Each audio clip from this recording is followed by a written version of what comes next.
Enrique Nalda, bonjour. Vous êtes directeur du secteur tourisme chez Google. Absolument. Est-ce que vous pouvez nous dire quel est l'intérêt pour Google d'être là aujourd'hui ?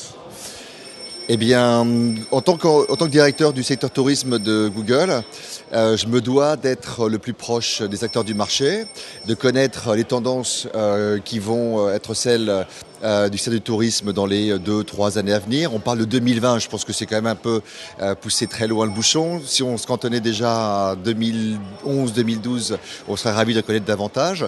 Et puis, bien évidemment, Eventis organise systématiquement tous les ans ou plusieurs fois dans l'année des événements comme celui-ci qui nous permettent de se retrouver entre acteurs du marché pour faire avancer les choses.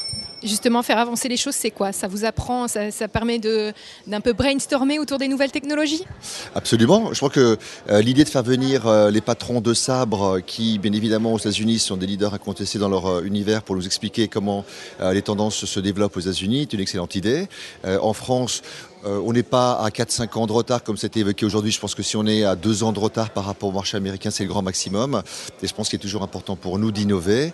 Il y a eu des présentations intéressantes qui ont été faites ce matin. J'ai beaucoup apprécié celle du sociologue Jean Viard. J'ai beaucoup apprécié celle de Jean-François Wassong de Google qui a fait des démonstrations intéressantes sur comment les acteurs du travel peuvent intégrer des solutions comme Google Maps, comme Google Earth sur leur site internet pour donner davantage de contenu aux personnes qui cherchent du tourisme pour pouvoir faire de son site ce qu'on appelle un one-stop shopping, c'est-à-dire avoir des personnes qui viennent s'informer, mais qui in fine vont acheter également sur le site des différents acteurs du marché. Si vous deviez résumer en un mot les enjeux de demain sur le tourisme et la technologie, que diriez-vous ? Hyper concurrence. Ce qui est sain, c'est-à-dire qu'aujourd'hui, il n'y a pas d'acteurs qui détiennent une part de marché significative dans la partie loisirs. Aux États-Unis, entre Orbitz, Travelocity et Expedia, ils détiennent à peu près, on va dire, un tiers du marché. En France, c'est beaucoup plus atomisé. Bon, il y a un acteur majeur qui est SNCF.com, mais je pense que ce qui est sain pour les acteurs du marché et aussi sain pour les acheteurs, c'est d'avoir énormément d'offres concurrentielles qui existent pour pouvoir acheter l'offre qui correspond le plus à ses attentes.